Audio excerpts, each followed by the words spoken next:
హోటల్లో సర్వెంట్ గా చేస్తారు సార్. హోటల్లో సర్వెంట్ గా చేస్తారు. మా ఇంట్లో బ్రహ్మి సంపాదిస్తే నేను ఖర్చు పెడతా ఉంటా. లేదు సార్, రూపాయి విలువ తెలిసిన వ్యక్తే సార్. మాకు ఎలాంటి అలవాట్లు లేవు మా సార్కి. సో బాబు ఏం చేయాలనుకుంటున్నాడు? వాడు ఆర్మీ అంటా అన్నాడు సార్. ఆర్మీయా? నీకు చిన్న వయసే కదరా, నీకు ఇప్పటి నుంచి ఆర్మీ అంటాను, నీకు ఏం తెలుసు అని అంటే నాకు అన్నీ తెలుసమ్మా. సార్ వాళ్ళు మాకు ఇక్కడ మా స్కూల్లో నేర్పిస్తున్నారు. అన్ని మమ్మల్ని ఒక లీడర్ గా తయారు చేస్తున్నారు. అందులో ఉంటే నేను ఇంకా బాగా గుర్తింపు తెచ్చుకుంటాను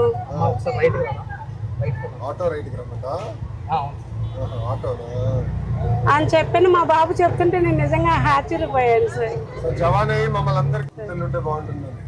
ఏం లేదు, 4 ఏళ్ళు ఉండంగానే ఆటో వాళ్ళ సర్లే అని చెప్పేసి అంటము, మీరు రెంట్లు కట్టుకోలేరేమో అని చెప్పటము. ఇంకా అలా అలా అలా అంటుండేసరికి ఇంకా 1 ఇయర్కి ఒకసారి ఇల్లు మారాల్సి వస్తుంది. మేము అయోధ్యనగర్కి వచ్చి 20 సంవత్సరాలు అయింది. ఇక దాదాపు ఒక 5-6 ఇల్లు మారుంటాము. మాకు అదృష్టం బాగుంది సార్, మాకు కలవలేదు, రాలేదు. అసలు నిజంగా అదే కలిసి కంగారు పెడతారు చెల్లమ్మని.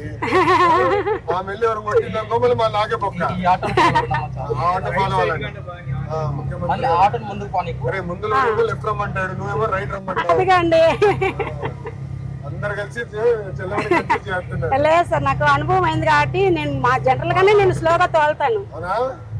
ప్రెగ్నెన్సీ లేడీస్ ఎక్కినా సరే మీరు చెప్పండి అమ్మ, నా ఆటో ఎక్కినప్పుడు మేము స్లోగా తీసుకెళ్తాము. సో కాబట్టి నేను తోలేదు స్లోగానే. ఇంకా ఉన్న దాంట్లో మా అమ్మాయి అనుకొని మేము జాగ్రత్తగా తీసుకెళ్తాము అని చెప్తాను. ఎక్కువ లేడీస్ ఎక్కుతారు సార్ నా ఆటో.